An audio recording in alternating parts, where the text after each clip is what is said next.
Could you imagine growing up and being maybe the most intelligent person on earth, and no matter how you look, the lady doesn't look at you for your appearance, but for your intelligence? Well, what if I told you something like this has happened and you didn't only have one woman that fell for it, but two? Meet Sherman. He is a scientist and a professor at William College for the past 12 years, or since 1986. And over the years, he ends up. Wait. Now, let's take it back a second. Now, Sherman Klump was born in 1960 in California to Cletus and Anna Klump, which Anna was born to Ida Mae, which makes her his grandmother. And he has a brother named Ernie and a nephew, Ernie Jr. We could tell he was born in 1960 when Cletus asked Anna to not get into Sherman's business because he is 35 years old. Sherman is my baby. Sherman, 35 years old. 1995 minus 35 is 1960. Growing up, Sherman had a weight loss problem, explained by his dad that the Klumps had always been fat. This seems to be true because you can see many diet foods and products in his refrigerator by a fitness giant, Lance Perkins, who must have been influenced by the late, great Richard Simmons. You can tell he was back and forth with his weight though, because even though he took classes in exercise and diet foods, you see the unhealthy choices in the refrigerator such as the sugary sodas. Diagnosed by me. This weight causes him to have some type of social anxiety disorder or the fear of being around others. It is said that Sherman was so shy that at his 18th birthday party, he didn't even show up.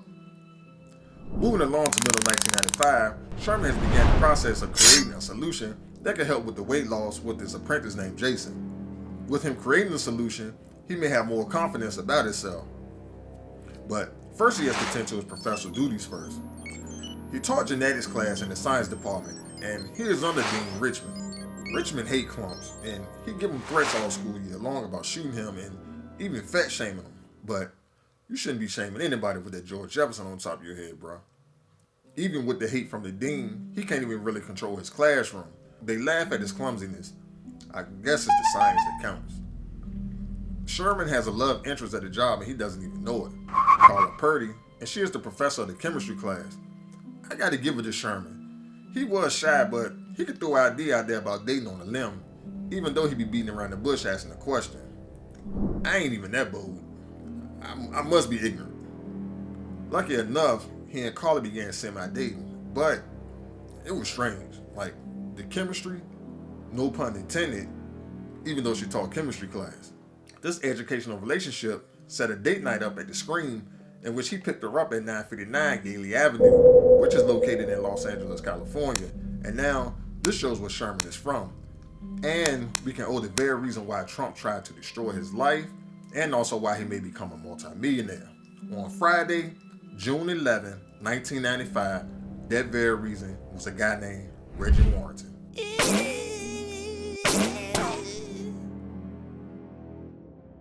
Reggie put Klump in a deep depression by words by saying things like he got more crack than Harlem, which in New York had an epidemic in the 1980s, which cocaine swept the streets, and you heard about big names like AZ to Rich Porter to Alpo. Another insult he said is he thinks he found where they hid Jimmy Hoffa. Hoffa was a labor union rep which went missing in the 1970s and he was never found. This is widely being credited to the mob for his disappearance. Sticks and stones may break my bones, but words can never hurt me does not apply to Sherman's feelings because you have to remember, thanks to me, he does have social anxiety. Fed up with the weight, he took the experiment to another level and conducted it on himself. The project was being conducted on a hamster named Shelly, and she was a guinea pig. It's funny how she was both because they are both in the rodent family and similar. And just like that, we have Buddy Love and underweight Klump. Now, hear me out.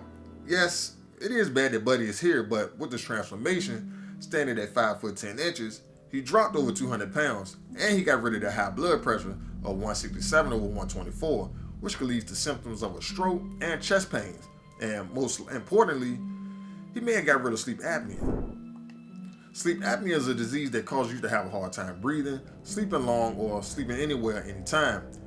I know he has this because he always falls asleep anywhere at any moment. Like for example, he was eating and then he just dreams about running around the city as a giant. What I'm trying to say is, sleep apnea can be contributed from being overweight. The process of reconstructing the DNA was successful, and he is now a thin version of Sherman, but I noticed there's no new skin as a result of the experiment. Your body mass usually stretches your skin, but now it's all gone thanks to the potion. Well, Buddy is here to stay, and he does it by torturing Klump with insults, but never with his own intelligence. It's funny how he got the name. It came from Officer Dag just doing a routine check and calling him Buddy. And meeting Carla for the first time, and it must have been love at first sight because he came up with the last name Love, Buddy Love. Buddy was trying to impress Carla by having expensive tastes, which involved stealing the school credit card and purchasing clothes and cars, but he did get revenge for Sherman on Reggie, the very reason for his creation. He should be thanking him. Buddy finds out that he will transform back to Sherman at any given moment if he doesn't stay injected with the doses in his body. He finds out the hard way when he was driving a Dodge Viper and he transformed back to Klump, which called the school Big Money, and this was on Saturday, June 12, 1995, one day after his transformation. But, Carla say things like the other night a couple of times. Well, have you seen him today? I was wondering if he was all right after everything that happened at the club the other night. Yeah, I'm fine. Why you been looking for me? Well, I feel kind of bad what happened at the club the other night. One of us have our days conflicted. July 23rd, 1995 rolls around, and this invention was looked upon by the dean to get a deal for this potion for a measly $10 million to Harley Hartman. This formula should sell for billions of dollars, and I believe it will. This day also should be in great remembrance for Sherman because this is the same exact day that he lost his virginity, but he might not acknowledge it because it was Buddy's work. Things happened last night, and usually the ordnance police serves it in the morning around 12 a.m. Sherman and Carla didn't work out, and I'm kind of glad because she was back and forth between Sherman and Buddy, knowing that they was friends. How could you even be mad at Sherman for being in bed with other women when you were slated to date Buddy? Women, I tell you. Well, he made the right decision, and he meets his next soulmate, Miss Denise Gaines, and they met this year. I try to be reasonable and find out the year that things are going on, but this gives me no sign of the year whatsoever. From the mail to the newspaper that Buddy was featured on, all I can go on is Denise's car is a 2000s Beetle Volkswagen, and car's brand new, sale a year in advance, and also Hey Poppy by my idol, my legend, Jay-Z, was made in the year 2000, which is heard on the radio, so we're going to put this in the year 2000 or Y2K.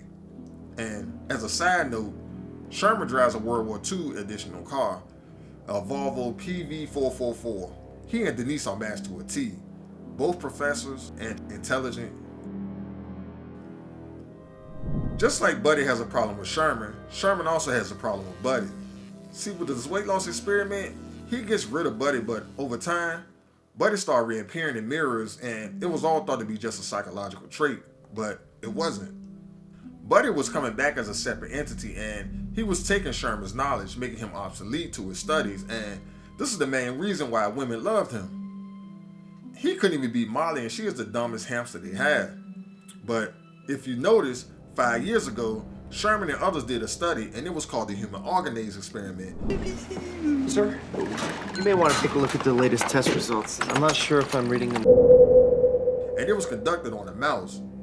With this experiment, it detailed the major routes in human for detoxification of ammonia, and if it fails, it leads to hyperammonemia, which causes brain damage. With Buddy coming back on his own, he needs a strand of DNA to function off of, and he receives Buster's DNA, a dog. This has given him heightened senses such as smell. He also pees on the newspaper and sticks his head out the window like a dog. Before he started losing his knowledge, Sherman created and discovered a youth formula that could take you back 30 years younger and make you feel the age you returned to. An 18-year-old is going to feel youthful. Cletus tried the formula out for himself and he felt great. This potion is slated to sell like the other to the Fleer company, but for another measly amount of $150 million. Now, you may think that's a lot of money, but for a youth formula, this is a $1 trillion sale. At the end of the day, Sherman is a wholesome person that's being taken advantage of, especially by Dean Richmond. He tries to capitalize on Klump's research to sell to a school that has no investment in him to make him rich. Hopefully he doesn't do this now because he has a partner that can help him make decisions, his wife, Denise Gaines Klump. She surely would step in and not let anyone make an offer to him less than $500 billion, I hope. Unless, of course, the government gets a hold of Klump. Klump figured himself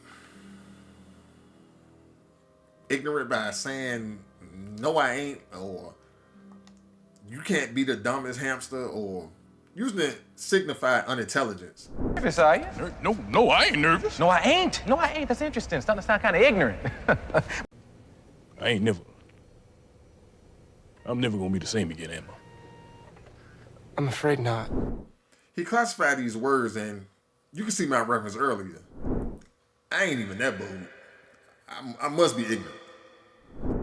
But if you find out that I made a mistake or I said something wrong, please let me know below. Peace.